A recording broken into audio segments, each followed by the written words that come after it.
Assalamu alaikum wa rahmatullahi wa barakatuh. Alhamdulillah rabbil alamin.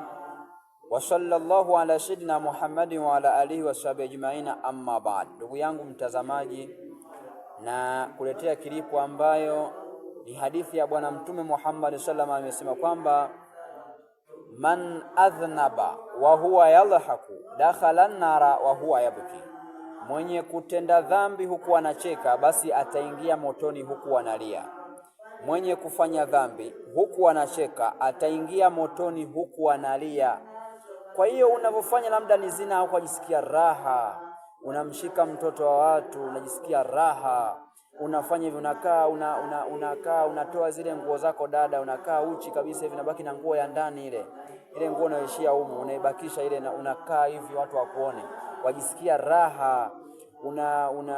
Ufanya zina na watoto wa vijana wa kiume, wewe dada au kijana wa kiume unafanya watoto wa kike zina, mnafanya zina, mnacheza mnapofanya zina, mnafanya zina usiku kucha, siku wote mkufanya zina na mtoto wa watu, kufanya uovu tu huku unasimulia, huku unacheka, jisikia raha, basi fahamu kwamba siku ya kiyama utaingia motoni hali ya kuwa unalia.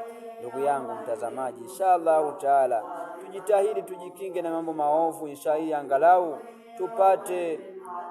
tupate rehema kwa Allah subhanahu. Man adhnaba huwa yadhaku dakhala an-nara wa huwa yabki, ili angalau tukaa miongoni mwa watu ambao wataingia motoni huku wanalia.